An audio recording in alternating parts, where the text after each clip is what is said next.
మావోయిస్టుల లొంగుబాటు పర్వం కొనసాగుతోంది. పోలవరం జిల్లా చింతూరు ఏజెన్సీలో మహిళా మావోయిస్టు మడకం మూడే లొంగిపోయారు.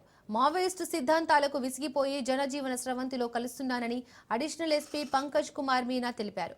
లొంగిపోయిన మహిళా మావోయిస్టుకు 1,00,000 రివార్డుతో పాటు ప్రభుత్వం ఏర్పాటు చేసిన అన్ని సదుపాయాలు అందేటట్లు చూస్తామని చెప్పారు.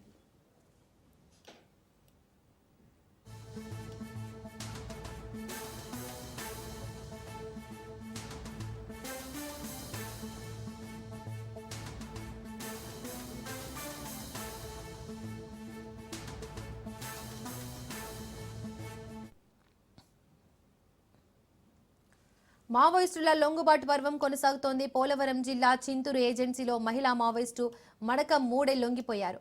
మావోయిస్టు సిద్ధాంతాలకు విసిగిపోయి జనజీవన స్రవంతిలో కలుస్తున్నారని అడిషనల్ ఎస్పీ పంకజ్ కుమార్ మీనా తెలిపారు. లొంగిపోయిన మహిళా మావోయిస్టుకు 1,00,000 రివార్డుతో పాటు ప్రభుత్వం ఏర్పాటు చేసిన అన్ని సదుపాయాలు అందేటట్లు చూస్తామని చెప్పారు.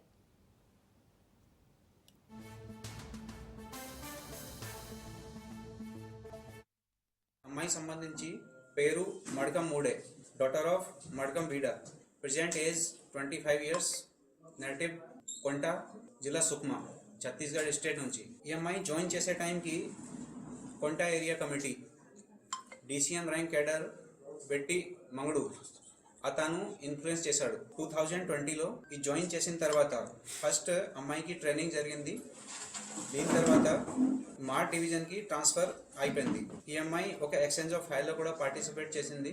ఈ exchange of fire Jiraguda exchange of fire 2021లో. ఈ ఇన్సిడెంట్లో టోటల్ 31 మన సెక్యూరిటీ పర్సనల్ అండ్ 3 మావోయిస్ట్ చనిపోయారు. సో మన ఆంధ్రప్రదేశ్ ప్రభుత్వంకి మంచి సరెండర్ పాలసీ, రీహాబిలిటేషన్ పాలసీ కారణంతో ఈరోజు మన ఎదురుగా సరెండర్ చేస్తుంది. సరెండర్ చేసే ప్రముఖ కారణంలో మీ అందరినీ తెలుసు, ఇప్పుడు మావోయిస్ట్ ఐడియాలజీ మీద నమ్మకం అస్సలు తగ్గిపోయింది. దీని తర్వాత ఈ మావోయిస్ట్ పార్టీలో ట్రైబల్స్తో పాటు డిస్క్రిమినేషన్ కూడా చేస్తారు. అమ్మాయి సంబంధించి పేరు మడకం మూడే, డాటర్ ఆఫ్